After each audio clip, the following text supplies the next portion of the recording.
Welcome to all. आज के इस एपिसोड में हम लोग फ्यूचर इंडेफिनिट सेंटेंस को प्रोसेस सीखेंगे कि कैसे ट्रांसलेट किया जाता है और कैसे हमें सेंटेंस को पहचानना है, क्या रूल अप्लाई करना है इस पर। तो चलिए शुरू करते हैं।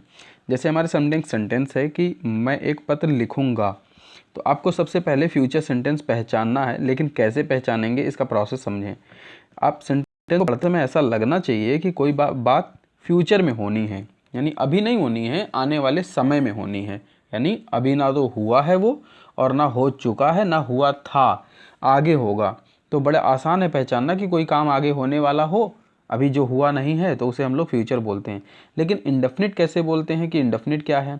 तो इंडेफिनिट का मतलब यह है पहचानने का तरीका कि जैसे आप सेंटेंस जब पढ़ते हैं तो उसमें आपको ये वर्ड नहीं दिखाई देना चाहिए। जैसे मान लीजिए कहा जाए कि मैं एक पत्र लिख रहा होऊंगा, लिख रहा होऊंगा, तो जब रहा शब्द का प्रयोग होता है तो वो कंटिन्यूअस होता है, लगातार, कॉन्टिन्यूअस बोलते हैं जिसको हम लोग, लगातार होने वाला काम, तो वो फ्यूचर का होगा लेकिन लगातार काम। फिर वैसे ही अगर मान लीजिए आपको सुनाई दे चुका होंगे, चुके होंगे, जैसे हम जा चुके होंगे, हम सो चुके होंगे, हम खाना खा चुके होंगे, तो ये शब्द जब सुनाई देगा तो ये सेंटेंस कहलाएगा फ्यूचर का परफेक्ट सेंटेंस। और इसी तरह से हम 2 घंटे से पढ़ रहे होंगे, या हम 3 दिन से चल रहे होंगे, या कुछ भी ऐसा समय के साथ अगर बताया जाएगा तो वो परफेक्ट सेंटेंस होगा, बट फ्यूचर परफेक्ट कॉन्टिन्यूअस उसे हम लोग कहते हैं। और इसके अलावा जो बचा, जैसे मैं ऐसा करूँगा, मैं जाऊँगा, मैं खाऊँगा, मैं उसकी बात नहीं मानूंगा, मैं उसकी बात मानूंगा, नॉर्मली कोई भी बात कि मैं ऐसा करने वाला हूँ अगर हम कहते हैं तो वो बोलते हैं हम लोग फ्यूचर इंडेफिनिट सेंटेंस। यहाँ पर भी वही आपको पहचानना है। तो जैसे वाक्य यहाँ पर लिखा है कि मैं एक पत्र लिखूंगा, ये काम मैं करूँगा, अभी मैंने किया नहीं है, इस तरह के सेंटेंस को हम लोग फ्यूचर इंडेफिनिट सेंटेंस बोलते हैं। और जब हम फ्यूचर इंडेफिनिट सेंटेंस बोल रहे हैं तो उसका फॉर्मेशन क्या है, कैसे में ट्रांसलेट करना है, सबसे पहले वो समझ लें। फ्यूचर इंडेफिनिट सेंटेंस को ट्रांसलेट करने के लिए शुरुआत में हम लोग सब्जेक्ट लिखते हैं, उसके बाद में विल या फिर शैल का यूज़ करते हैं। कहीं कहीं विल का यूज़ किया जाएगा और कहीं पे शैल का।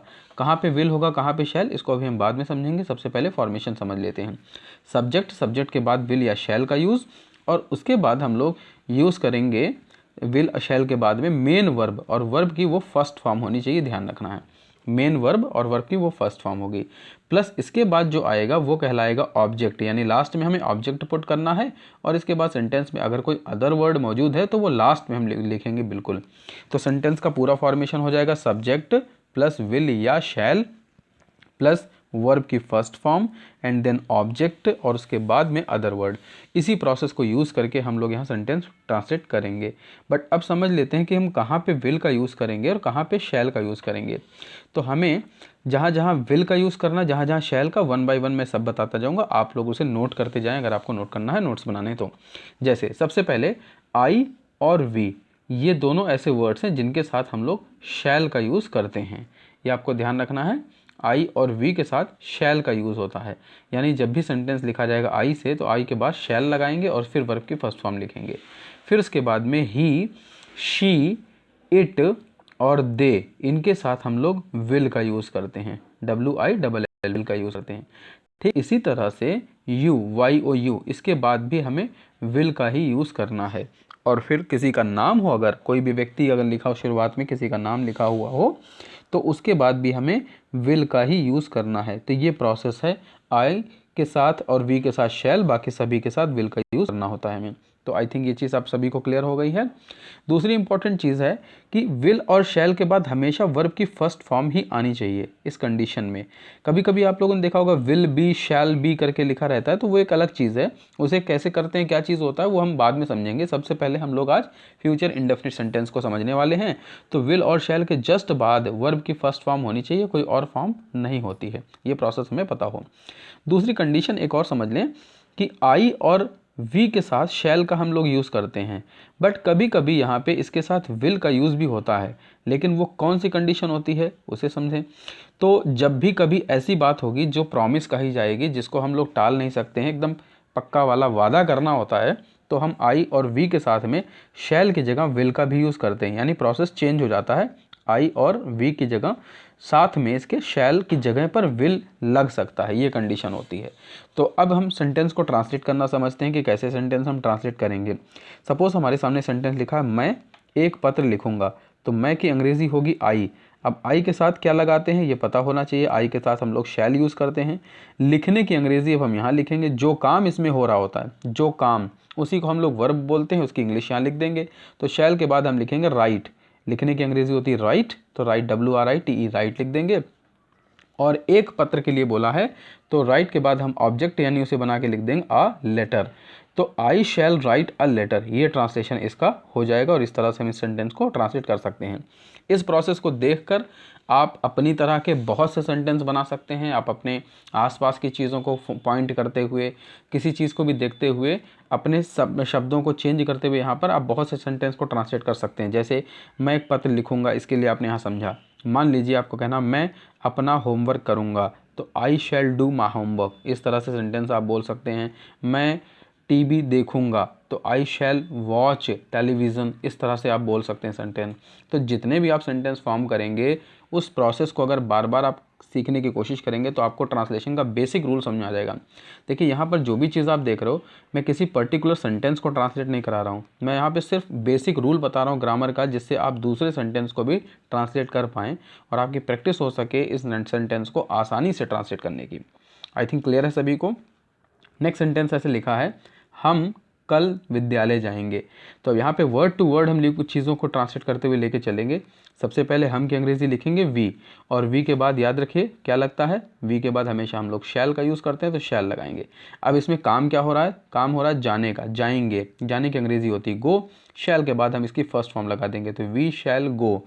अब कहाँ जाएंगे, तो हम लिखेंगे we shall go to school, विद्यालय, तो टू स्कूल। और कब जाएंगे, लास्ट में लिख देंगे we shall go to school yesterday, sorry tomorrow, कल है फ्यूचर का, तो यहाँ पे आएगा टुमारो, लास्ट में लिख देंगे हम TOMORROW, टुमारो।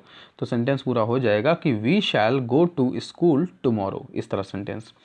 नेक्स्ट सेंटेंस है, उसके पिता आगरा जाएंगे। उसके पिता, अब उसके पिता किसके, तो उसके पिता में अगर यहाँ पे लड़का है तो हम लिख सकते हैं हिज फादर, और अगर लड़की है तो हम कह सकते हैं हर फादर, उसके पिता की अंग्रेज़ी के लिए। तो यहाँ पर यूनिवर्सली हम लोग हिज मानते हैं, तो इसलिए यहाँ लिखेंगे हिज फादर। और हिज फादर के बाद अब देखिए बताया था आई और वी के साथ ही शैल लगाते हैं, बाकी सभी के साथ विल। तो यहाँ पे उसके पिता की अंग्रेज़ी यहाँ पे लिखिए जब हिज फादर, तो इसके साथ हम लोग विल का यूज़ करेंगे, हिज फादर विल। और उसके बाद जाने की अंग्रेज़ी होती है गो, विल गो, और जहाँ जाएंगे उसको डेस्टिनेशन लिख देंगे, टू आगरा, तो his father will go to Agra, इस तरह से ये सेंटेंस ट्रांसलेट हो जाएगा। नेक्स्ट सेंटेंस है, तुम मेरी आज्ञा मानोगे। तो तुम की अंग्रेज़ी होती है यू, और यू के बाद भी लगता है विल, तो लिखेंगे यू विल। आज्ञा मानने की अंग्रेज़ी होती है ओबे, OBEY, ओबे। तो यहाँ पे इस तरह सेंटेंस होगा कि यू विल ओबे। और उसके बाद मेरी आज्ञा के लिए कहा है, तो यहाँ पे यू विल ओबे मी, लास्ट में हम कहेंगे मी, यानी मेरी बातों को मानोगे, तो मेरी आज्ञा मानना होता है। तो यहाँ पे हम सेंटेंस पूरा कह सकेंगे यू विल ओबे मी। तो ये सेंटेंस इस तरह से ट्रांसलेट हो जाएगा। अगर कोई कन्फ्यूज़न है, कोई क्वेश्चन है, तो आप कमेंट बॉक्स के थ्रू, कमेंट्स के थ्रू आप मुझसे पूछ सकते हैं और अपनी क्वेरी को नेक्स्ट ई लर्निंग सेशन में उसका आंसर पा सकते हैं। नेक्स्ट सेंटेंस ऐसे है, हम यह काम अवश्य करेंगे। अब यहाँ पे देखिए लिखा है हम, तो हम की अंग्रेज़ी लिखेंगे वी, और वी के बाद लगता है शैल। लेकिन अब आपको एक चीज़ ध्यान रखनी है, यहाँ पर एक देखिए यूनिवर्सल कंडीशन दे दी है, एक नेसेसरी कंडीशन लिखा है अवश्य। अवश्य का मतलब हो गया कि उसने वादा किया है, ज़रूर करेगा वो काम। तो हम लोग वी के साथ जनरली शैल लगाते हैं, बट अब यहाँ पर जब ज़रूरी कंडीशन हो जाती है कि उसको टाल नहीं सकते, ऐसा कुछ कि बिल्कुल करना ही करना है, पक्का वाला वादा कर लिया है, तो हम शैल की जगह पे अब विल का यूज़ करेंगे। तो वी विल, और उसके बाद में काम करेंगे, तो काम करने की अंग्रेज़ी होती है वर्क, तो वी विल वर्क। लेकिन यहाँ पे कहा जा रहा है कि हम इस काम को ज़रूर करेंगे, तो we will do this work, इस तरह से बोला जाएगा सेंटेंस को, we will do this work, हम इस कार्य को करेंगे। तो डू का मतलब काम करना होता है यहाँ पर, तो डू लगा देंगे और फिर लिखेंगे दिस वर्क, यह काम। इस तरह से ये सेंटेंस ट्रांसलेट होगा।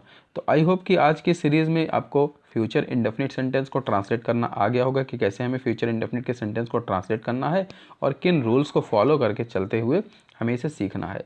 तो ऐसे ही और भी सेंटेंसेस आप इसे कर सकते हैं। तो ऐसे आपके पास जो भी एक्सरसाइज बुक है उसकी हेल्प से एक्सरसाइज सॉल्व करें, काफ़ी कुछ आप लोग इससे सीख सकते हैं। तो इस तरह से चीज़ें करेंगे तभी आपको प्रैक्टिस अच्छे से होगी।